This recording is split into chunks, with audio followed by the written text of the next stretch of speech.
हमारे साथ हैं योग गुरु स्मिता। बहुत सारी बीमारियों में हमने देखा है कि एलोपैथी की तरफ जब लोग जाते हैं तो या तो इलाज मिलता ही नहीं है, लॉन्ग टर्म होता है, मेडिसिन बहुत सारी लेनी पड़ती हैं।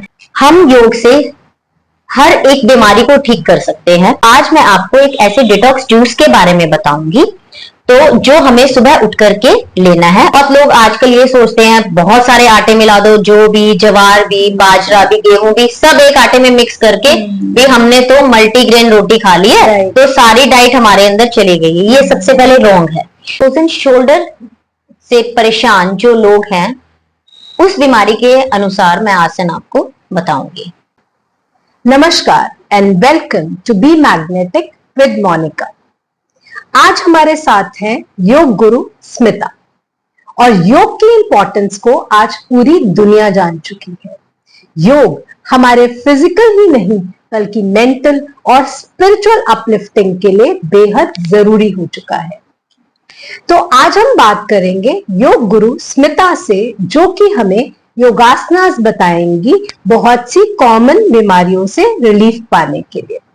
इससे पहले कि हम स्मिता से अपनी बातचीत शुरू करें, मेरी आपसे रिक्वेस्ट है कि इस चैनल को सब्सक्राइब कर लें, बिकॉज ये चैनल आपको बहुत ही कम समय में बहुत ही महत्वपूर्ण जानकारी देता है डाइवर्स विषयों के बारे में।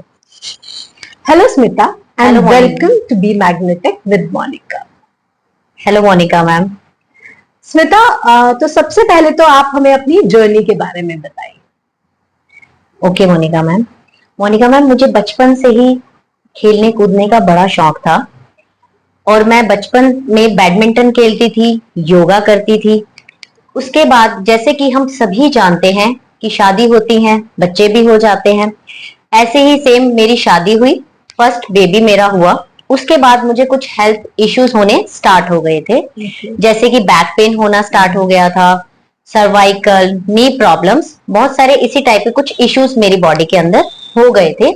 तो एक दिन मैं अपने पेरेंट्स के साथ बैठी थी, तो हेल्थ के रिगार्डिंग कुछ हमारा डिस्कशन चल रहा था, तो मैंने भी अपनी प्रॉब्लम्स उनके साथ शेयर करी। तो उन्होंने मेरे को कहा कि स्मिता, आप पहले योगा करते थे, बैडमिंटन खेलते थे, क्यों ना आप दोबारा स्टार्ट कर दें, तो देखो क्या पता आपको रिलीफ हो जाए। तो फिर मैंने अपने पेरेंट्स की बात पर गौर किया और फिर मैंने कहा कि चलो मान लेते हैं, स्टार्ट करते हैं। फिर मैंने योगा अपनी लाइफ में योगा को दोबारा से स्टार्ट किया।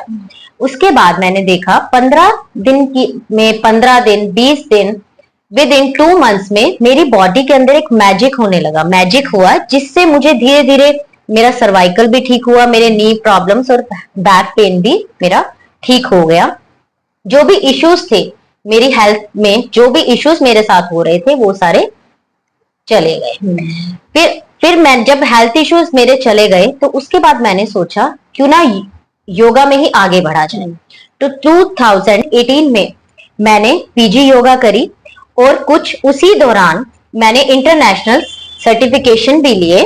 तो आज मैं एक सर्टिफाइड इंटरनेशनल इंस्ट्रक्टर हूं और मेरी अपनी खुद की योगा एकेडमी डिवाइन ऊर्जा योगा नाम से चला रही हूँ। तो स्मिता, कौन कौन सी बीमारियों को अक्सर लोग लेकर आते हैं आपके पास योग द्वारा रिलीफ पाने के लिए? क्योंकि बहुत सारी बीमारियों में हमने देखा है कि एलोपैथी की तरफ जब लोग जाते हैं तो या तो इलाज मिलता ही नहीं है, लॉन्ग टर्म होता है, मेडिसिन बहुत सारी लेनी पड़ती हैं, या हमने ऐसा भी देखा है कि लोग कुछ कुछ समय बाद फिजियोथेरेपी कराते हैं, जिसके लिए उन्होंने बहुत सारा उन्हें पे करना पड़ता है। तो योग से ठीक होने के लिए किस किस बीमारी को लेकर लोग आपके पास आते हैं? ओके मोनिका मैम, बहुत सी बीमारियां मेरे एक्सपीरियंस के अनुसार हम योग से हर एक बीमारी को ठीक कर सकते हैं, क्योंकि मेरा एक्सपीरियंस ये कहता है, जो मैंने प्राचीन योग गुरु की किताबें पढ़ी हैं उनमें भी यह लिखा है कि योग में एक ऐसी शक्ति है, एक ऐसी पावर है जो हर एक बीमारी को जड़ से खत्म करता है और वो लॉन्ग टर्म उसका इफेक्ट रहता है। जो आजकल जो लोग सफर कर रहे हैं, जैसे सबसे पहले आप मोटापे को देख लो, मोटापा, cervical, knee issues, heart problems, PCOD, PCOS, कितनी सारी बीमारियां हैं।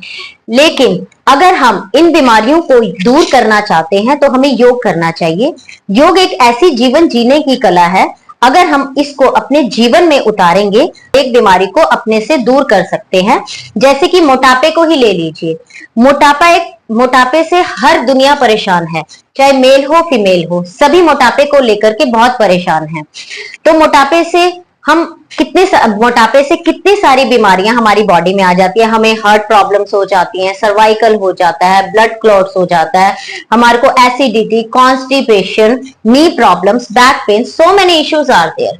कितने सारे इश्यूज हमारी बॉडी के अंदर हो जाते हैं। लेकिन अगर हम इन इश्यूज को धीरे धीरे योग पर विश्वास करके अगर हम उसको अपने जीवन में उतारते हैं तो इन इश्यूज से हम रिलीफ पा सकते हैं। तो योग के साथ साथ स्मिता, हमें लाइफस्टाइल में क्या क्या चेंजेस करने चाहिए? ओके मोनिका मैम, सब योग के साथ साथ हमें अपने जीवन में बहुत से चेंजेस करने चाहिए। जैसे हमारा उठने और सोने का समय हमारा ठीक होना चाहिए, खाने और पीने का हमारा समय ठीक होना चाहिए। तो हमें टाइम पर ही सोना चाहिए, टाइम पर ही हमें खाना खाना चाहिए। तो आज मैं आपको एक ऐसे डिटॉक्स जूस के बारे में बताऊंगी, तो जो हमें सुबह उठ करके लेना है। और ये जो डिटॉक्स जूस है ये वेजिटेबल से बनता है। तो उसके लिए आपको घिया, चुकंदर, खीरा, टमाटर, हल्दी इसलिए क्योंकि हल्दी में कर्क्यूमिनाइड्स और सॉल्ट होता है जो आपकी बॉडी के लिए बहुत अच्छा होता है। एंटी एजिंग का भी काम करता है, आपको मसल्स पेन में भी रिलीव करता है और आपको एनर्जेटिक भी बनाता है और आपके ब्लड को भी प्योरीफाई करता है। हल्दी भी ऐड करनी है और इसके अंदर करेला भी डालना है, नींबू और आंवला। इस जूस को अगर आप डेली 1 ग्लास सभी पिएंगे तो बहुत आप अपने शरीर में 15 से 20 दिनों में फर्क नजर आएगा। और इस जूस को पीने के बाद 2 घंटे तक कुछ नहीं खाना है। तो खाने के वक्त स्मिता किन बातों का ध्यान रखना है? जैसे आटा हम लोग खाते हैं, कुछ लोग कहते हैं कि गेहूं का खाना ही नहीं चाहिए, गेहूं का आटा। तो इस बारे में आप क्या कहेंगे? ओके मोनिका मैम, सबसे पहले बहुत लोग आजकल ये सोचते हैं बहुत सारे आटे मिला दो, जो भी, जवार भी, बाजरा भी, गेहूं भी, सब एक आटे में मिक्स करके भी हमने तो मल्टीग्रेन रोटी खा ली है, तो सारी डाइट हमारे अंदर चली गई है। ये सबसे पहले रॉन्ग है। हमें कभी भी आटे को इस तरीके से नहीं खाना चाहिए। हमें हमेशा 2 ही आटे मिक्स करने चाहिए, 2 से ज्यादा कभी मिक्स नहीं करने चाहिए, क्योंकि 2 से ज्यादा अगर हम आटे को मिक्स करते हैं तो उसको लीवर को पचाने में, हमारी बॉडी को पचाने में उसको बहुत घंटों का सहारा लेना पड़ता है। जैसे जो आटा 2 घंटे में पचेगा वो जाकर के 6 घंटों में पचेगा। तो इसलिए इस आटे को और भी अच्छा पौष्टिक बनाने के लिए हमें उसके अंदर वेजिटेबल को कद्दूकस करें और उसकी बनी हुई रोटी को खाएं। अब वेजिटेबल कौन सी कद्दूकस करेंगे? जैसे घिया हो गई, चुकंदर हो गया, टिंडा हो गया, जो भी आपको वेजिटेबल अच्छी लगती है वो वेजिटेबल कद्दूकस करें और उस आटे को आधे घंटे के लिए गूंथ कर रख दें और उसके बाद उसकी रोटी बनाएं और खाएं। उससे क्या होगा, वो आटा आपकी बॉडी के अंदर जाएगा और जल्दी ही डाइजेस्ट हो जाएगा। तो इससे आपकी बॉडी को बहुत ही फायदा पहुंचेगा और बहुत सी आपकी बीमारियों से छुटकारा भी दिलाएगा। तो स्मिता, आज के एपिसोड में आप हमें किस बीमारी के लिए योगासन बताएं? आज मैं मोनिका मैम आपको फ्रोजन शोल्डर से परेशान जो लोग हैं उस बीमारी के अनुसार मैं आसन आपको बताऊंगी। चलिए स्मिता, फिर स्टार्ट करते हैं। ठीक है। नमस्कार, डिवाइन ऊर्जा सीरीज में आप सभी का स्वागत है। आज मैं आप सबको फ्रोजन शोल्डर से रिलीफ देने वाले आसनास के बारे में बताऊंगी। सबसे पहले हमने दीवार के साथ खड़े होकर के अपने हैंड्स को दीवार के ऊपर लगाना है। ध्यान रहे कि हमारा शोल्डर और कोहनी का हिस्सा, ये जो हमारी बॉडी है, ये हमारा अलाइन होना चाहिए, ना ये ऊपर ना ये नीचे होना चाहिए। तो सबसे पहले ये जो एंगल है हमारा, ये 90 डिग्री का एंगल होना चाहिए। अब इनहेल लेते हुए ध्यान रहे गले से ही हमें सांस लेना है, गले से ही छोड़ना है। Now inhale,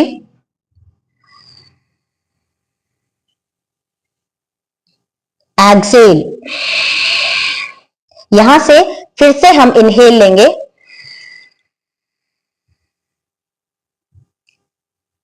exhale,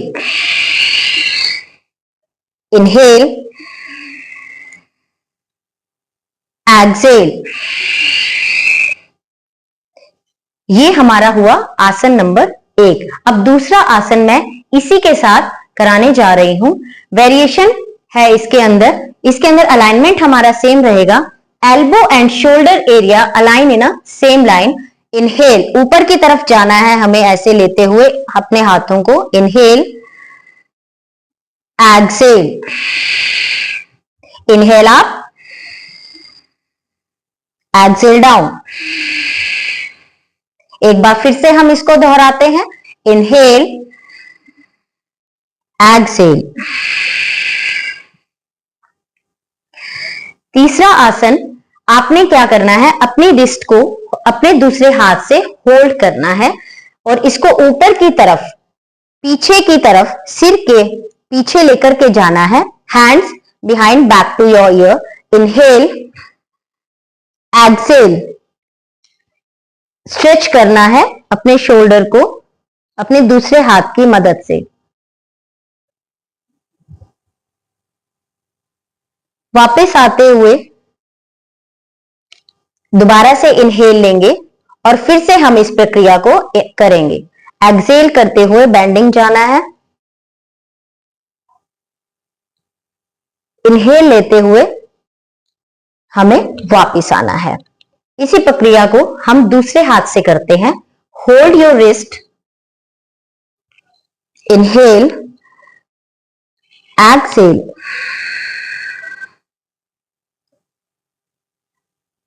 Now again, take inhale, exhale.